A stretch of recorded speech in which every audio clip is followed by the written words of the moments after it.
Cette vidéo n'est pas vraiment comme les autres. Pas vraiment comme les autres de la chaîne parce que je vais partager le témoignage d'une abonnée et je pense que c'est le type d'événement qui arrive malheureusement bien trop souvent aux femmes. Peut-être que beaucoup d'entre vous, sachant qu'il y a quand même une majorité de femmes qui sont abonnées à la chaîne, se reconnaîtront, j'en suis désolé. Si vous souhaitez soutenir la chaîne, n'hésitez pas à vous abonner à la chaîne, n'hésitez également pas à laisser un j'aime sous la vidéo pour qu'elle soit au mieux référencée. Je vous invite également à me laisser un commentaire si le cœur vous en dit. L'histoire que je vais vous présenter est en deux parties et la personne qui m'a partagé son histoire ne sait pas si les deux parties sont liées ou pas, donc n'hésitez pas à vous en commentaire à donner votre avis. Si cette personne regarde la vidéo, elle sera sûrement très intéressée de voir ce que vous pensez. Je vous invite également à lui envoyer beaucoup d'amour. Je vous mets mon Instagram juste ici si vous souhaitez m'envoyer, comme cet abonné, votre histoire qui vous est arrivée. Ça peut être une histoire similaire à celle-ci, une histoire paranormale, quelque chose qui ressemble plus à un thread d'horreur Reddit. C'est vraiment vous qui voyez, c'est avec plaisir que j'irai voir tout ça. Et si vous êtes maintenant prêts, on est parti pour voir ensemble le témoignage de Léane. Léane nous dit que son histoire s'est passée il y a un an. Nous sommes en mai 2022 et à ce moment-là, elle venait d'emménager dans la ville de Rennes pour pouvoir poursuivre ses études. Elle avait trouvé un petit studio, quelque chose de cosy, et à ce moment-là, dans l'année, il faisait déjà assez beau et assez bon en termes de température. Donc, de par le beau temps, elle avait pour habitude de sortir régulièrement avec ses amis. Elle ne sortait pas directement dans la ville de Rennes.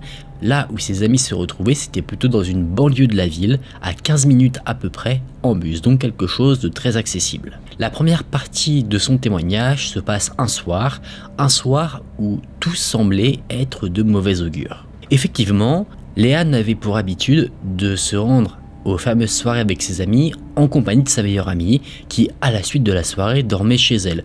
Tout ça pour vous dire qu'elle était toujours accompagnée de nuit. Elle ne se retrouvait jamais seule. Mais à cette fameuse soirée, malheureusement, elle s'est retrouvée seule car sa meilleure amie était indisponible. Donc, ce soir-là, Léane savait qu'elle devrait rentrer seule. C'était quelque chose qui la rendait un petit peu mal à l'aise, donc elle en a parlé à ses amis, et ses amis lui ont donc proposé, à la fin de la soirée, de la raccompagner à l'arrêt de bus. Comme ça, elle aurait simplement à faire le trajet de l'arrêt de bus de chez elle jusqu'à son appartement, ce trajet-là qu'elle devrait faire seule, et c'est sûr que c'est mieux qu'il y ait une petite portion plutôt que tout le trajet. Néanmoins, quelque chose ne s'est pas passé comme prévu. Un des amis de Léane a consommé beaucoup trop d'alcool. Il était donc ivre, donc pas dans son état normal, et quelque chose s'est ajouté à cela, c'est que cet ami avait perdu son téléphone au cours de la soirée. Donc, sa colère était déjà grande, il était frustré, et l'alcool n'aidait pas du tout à ça. La frustration et la colère de l'ami de Léane ne faisaient qu'augmenter, et il était tellement en colère qu'il a voulu rentrer chez lui, sauf que son ivresse faisait qu'il ne partait pas dans la bonne direction. Donc Léane, en bonne amie, a dit à tous les amis qui voulaient la raccompagner elle à l'arrêt de bus de raccompagner ce jeune homme chez lui pour qu'il rentre en toute sécurité, laissant donc Léane faire le trajet toute seule. Léane a consulté une application pour voir à quelle heure devait passer son bus et il était censé passer à 3h10 du matin. Déjà avec cette indication, vous voyez qu'on est très tard dans la nuit, ou alors très tôt le matin, comme vous préférez. Par contre, alors qu'elle se dirige vers l'arrêt de bus, elle se rend compte qu'il y a un bus qui passe à 3h pile du matin, alors qu'elle attendait son bus tranquillement. Elle n'a pas forcément fait attention à ce bus parce qu'il était assez particulier. Il n'avait en fait pas de passagers à son bord. Donc Léane en a conclu tout simplement que ce bus ne prenait pas de passagers et qu'il retournait au dépôt, que le conducteur avait fini son service. Sauf que ce bus s'est arrêté au niveau de Léane à l'arrêt de bus. Léane s'est approchée de l'entrée du bus, le bus était bien vide, elle en a eu la confirmation, et le conducteur a dit qu'il pouvait la déposer là où elle le souhaitait, non pas directement chez elle, mais à l'arrêt de bus où elle devait s'arrêter, car c'était apparemment sur son trajet pour ensuite aller déposer son bus. Léane, n'étant pas très rassurée aussi tard dans la nuit et étant toute seule, elle n'a pas hésité une seule seconde pour monter à bord du bus. Et retenez bien que c'est quelque chose qu'elle a amèrement regretté. Déjà, ce bus n'était pas très rassurant. Il était plongé dans le noir complet. Habituellement, les transports en commun de nuit ont quand même des lumières. Là, pas du tout. Donc Léane avait du mal à voir à quoi pouvait ressembler le conducteur. Elle arrivait à discerner quelques détails, mais elle avait quand même un peu de mal. La seule chose qu'elle arrivait à discerner, vraiment, c'était que l'homme portait une casquette. Pas très rassurant, me direz-vous. Certains peut-être se disent qu'elle n'aurait jamais dû monter dans ce bus, mais dites-vous bien que elle a pour elle affaire à un service public, donc pourquoi rencontrerait-elle des problèmes? Léane s'avance petit à petit pour prendre place dans le bus et le conducteur immédiatement la stoppe. Il lui demande de s'installer juste à côté de son siège, ou en tout cas sur un des sièges qui se trouve juste à côté de l'habitacle du conducteur. Le bus repart et Lena attend impatiemment d'arriver à sa destination. Pendant le trajet, une conversation avec le conducteur se fait, une conversation remplie de banalités. Le conducteur demande notamment ce que Léane fait dans la vie, ce genre de choses, si ça lui plaît. Et les questions commencent à devenir de plus en plus précises et de plus en plus sombres. Il commence à demander si Léane a de la famille dans le coin, si elle vit seule. Léane étant encore sous l'emprise de l'alcool, rappelez-vous, elle a fait une soirée avant, et bien son jugement a été quelque peu faussé, c'est-à-dire qu'elle n'a pas tout de suite vu le mal aux questions de l'homme, donc elle y a répondu. Mais il y a une chose qui immédiatement lui a donné des frissons et l'a fait redescendre sur terre.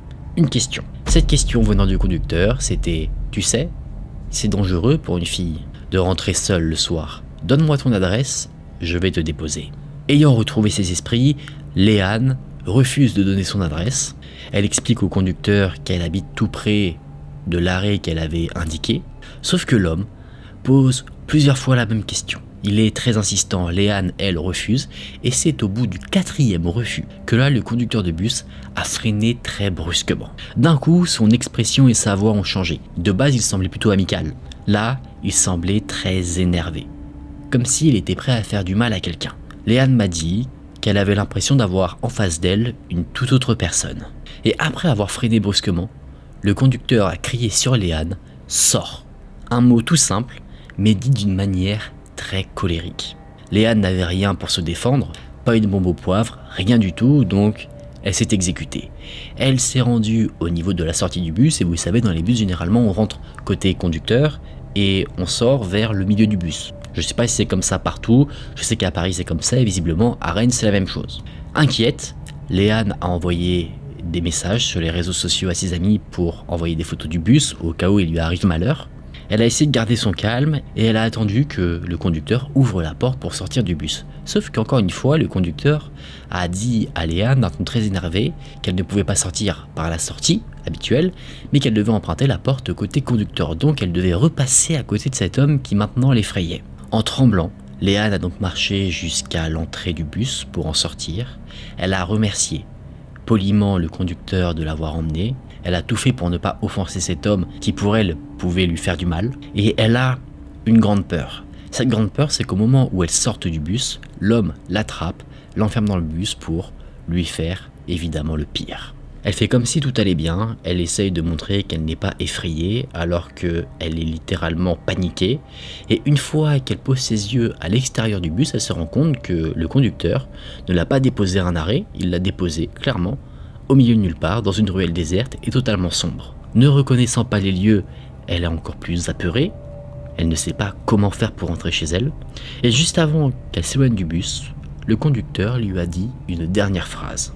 Il lui a dit, presque en murmurant, mais en ricanant, « Tu ferais mieux de te dépêcher ». Immédiatement, paniquée par ces dernières paroles, Léane s'est précipitée en courant loin du bus. Elle commence à reconnaître un petit peu les rues, donc elle reprend la route vers son appartement, et alors qu'elle se trouvait à quelques mètres de celui-ci, elle s'est retournée et elle a vu que le bus la suivait. Elle a pu rentrer chez elle, se mettre en sécurité, mais Léane a eu très peur parce que, pour elle maintenant c'était sûr, ce conducteur, qui avait probablement des intentions malsaines, bien qu'on ne sache pas réellement lesquelles c'était, savait maintenant où elle habitait. C'est là que la première partie de son témoignage se termine.